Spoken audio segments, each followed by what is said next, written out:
Well, happy Monday and welcome to the break room. I know it's been a while since I've been with you live, probably since the Monday before Labor Day, but I'm so glad to be back with you live. If you would put in the chat where you're tuning in from.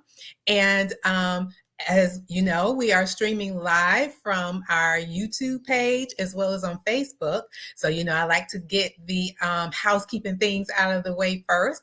So if you are on YouTube, go ahead and subscribe to the channel, like the video, and share with someone who you feel could benefit from the information that we discuss. And on Facebook, I would like for you as well to like the video and share with someone else who you feel could benefit from our discussion on today.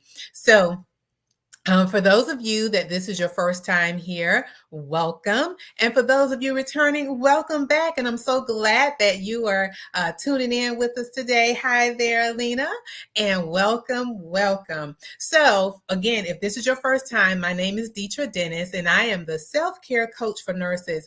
And what I do, I empower my fellow nurses to take care of their most valuable patient, which is themselves, so that they can show up as the best version of themselves each and every day. And as a result of that, what ends up happening, it impacts the health of their family and the community. And here at the break room, this is our self-care safe space to escape, from the day-to-day just for a short period so that you could be empowered and set your week off to be successful. And we have a theme song. So, join in with me if you remember the theme song. And those of you who are new, it's easy. It's easy. So what it is, you ready? All right. There's a meeting in the break room. I'll be back real soon. Uh-oh. I hear you singing out there with me. Thank you for joining in with me. And so as you saw in the description, we are talking about a major stressor in nursing. There are quite a few, but one that really stood out as my own experience and as I was doing some research. And as you know, nursing is a very, very rewarding career, very rewarding to be able to support someone during their time of need. But it also has some downsides to it in that it is physically and emotionally, I won't say draining, but it is demanding, a better word for that. And as a result of that, it impacts, us as nurses. It causes us to have a little bit of burnout. I won't say a little bit of burnout, but it can be on the path to burnout because of the high levels of stress. And there was a survey done by the American Nurses Association of over 10,000 nurses, and 82% of them said that, they are at risk of high levels of workplace stress. That is a very high number as it relates to stress. And so all the more reason why it's so important of what we're going to talk about a little bit today. One of those major stressors is work overload because of understaffing. And I know even during the pandemic, that part, is high, but it has always been high. I'm sure it has tripled during the pandemic, but it has always been an issue where the nurse to patient ratio was extremely high. And, that puts the patient's care at risk, but also as a nurse, it causes you to not have focus, not truly being able to be present with your patient. And sometimes it causes you to miss nursing care. And I know for me, that was very, very, very frustrating because I got into nursing because I wanted to be able to offer tender, loving care to those that are in their vulnerable state and being able to help them navigate through that time in their life. And, starting out as a new nurse, and if anyone else had this experience, as a rookie nurse, you had to start working the night shift, 7 p.m. to 7 a.m., those 3 12-hour shifts. And I know for me, because I'm not really a night person, I'm more of an early bird. Working the night shift, my everything was off for me. So that was a stressor in itself. And usually at night, you have it could be up to 10 patients sometimes at night. And if you had patients that required a lot of your attention, listen, a lot of things were missed. And you left work that next morning feeling, defeated in a sense, because you felt like you weren't able to give the best, to your patients. Because for me, it's always about giving quality care. Anyone else experience that when you work nights, or any role in nursing, or just period, just it really was very frustrating for me, because again, as I mentioned, I got into nursing because I wanted to be able to give tender loving care. Now, I did have a few experiences where I was able to provide that quality care. And I remember one instance, at night, had an elderly patient, female, and had the opportunity. It was a slower night, and so she didn't have any family, and she, kind of really needed some attention. So I completed my charting in the room with her, and then I was able to give that PM care, like we were taught in nursing school, in clinicals, giving the PM care, basically helping a patient to relax, giving them a massage and things like that so that they could rest well. So I had the opportunity to do that, had the opportunity to do her hair, and we sung hymns together. Listen, we were having a good time, and I felt very fulfilled that night when I had the opportunity to do that. But that was few and far between. And because of the high stress of working at night for me, again, because it wasn't agreeing with my circadian rhythm, and then already having the high stress of those number of patients, I was like, okay, I got to do something, because I started having stomach pains a lot. I started having headaches, and just always tired, just exhausted. So I applied to go, when there was a position available, to go to day shift, working 7 A to 7 P, thinking, oh, okay, it's going to be great now. Not that it was, going to be a piece of cake, but now I could sleep at least at night.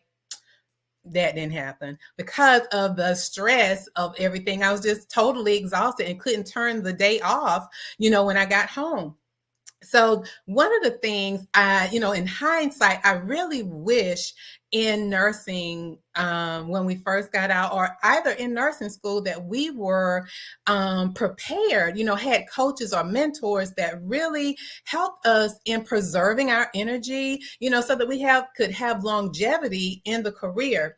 Now, fast forward later in my career, I had the opportunity to work with a resilience coach, and she is on here today. And it really, really helped me, because it provided me with tools and techniques to adapt and quickly rebound or bounce back from those times of stress. And that is something that I feel is needed. Has anyone else tried something else, be it change the shift, or, work with a coach, or work with a mentor, you know, in a way to help better your experience as a nurse? Has anyone else done that? And I want to be sure I haven't overlooked any comments here.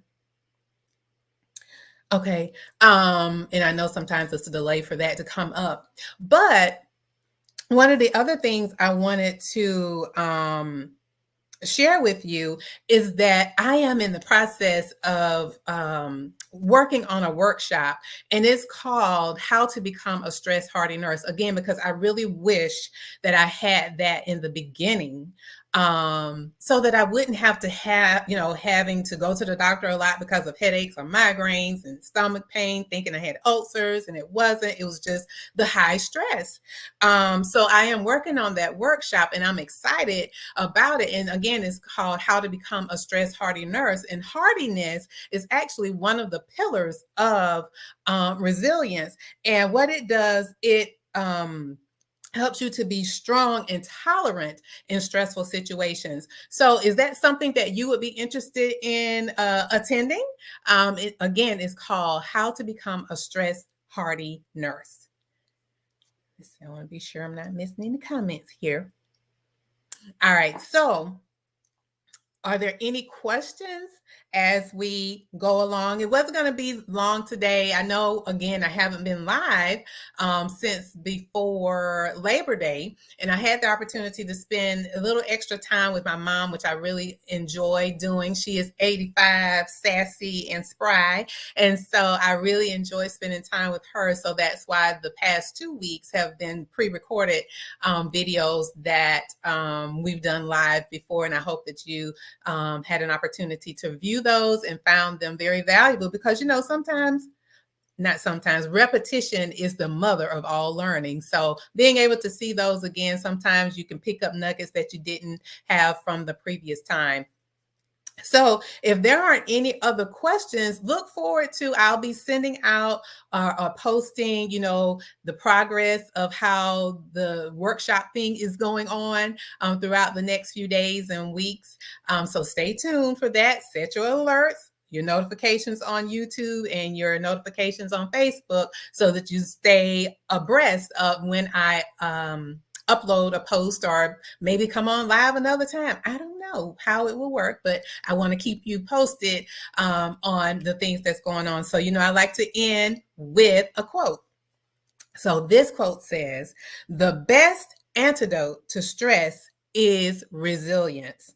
Having the ability to respond to change and adversity proactively and resourcefully." Because again, just with the resilience, it doesn't mean that the stressors go away. The stressors are there, but you have the tools to know how to respond and not react to those stressors. And so it causes you, and it has really helped me live a life of calm and ease. And so that's why, I want to share that with you, so that you too can live a life of calm and ease. So if there aren't any comments, okay, yes. So the workshop, again, thank you for that question, Alina.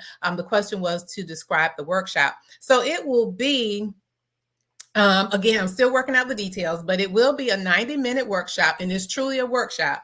It's not going to be just me talking. It's going to be us interacting and engaging in some activities on how to become stress hardy, how you can do that. There are a few techniques that you could apply quickly, so that you can, in those stressful situations, an example of, say you have those 10 patients that you are caring for, ways so that you can be present with that patient. Because again, as I mentioned, with the when you are multitasking, having the high nurse patient ratio, it causes you to lose focus and not really being able to really and truly be present with that patient that is in front of you. So using those tools or techniques can help you do that. And we'll talk a little bit about that in the workshop, and really kind of identifying where you are in your stress level, because sometimes we can be, I'll say, you start out and you kind of recognize, oh, okay, this is different. But then because you're doing it day after day after day, it becomes, in a sense, unconscious, and you're not aware of those stress signals in your body when a stressor is there, so that you can apply or implement those techniques. So again, it's working out all the details, but those are the things that I really have on my heart that I really want to share during the workshop. Does that help give a little bit of clarity about it? And like I said, it's going to be a workshop. So, when you come, and it is a free workshop, so you're welcome. You're welcome. So when you come, I want you to come ready with your pencil or pen and paper, because it's going to be very interactive, because I want you to leave with the tools and how to apply them to your everyday life. So any other questions or comments? All right. So again, thank you so much for tuning in, and put those alerts on, because I'll, be popping in or either posting something throughout the week to let you know the progress of the workshop. All right. Thank you and have a good evening. Enjoy the rest of your week.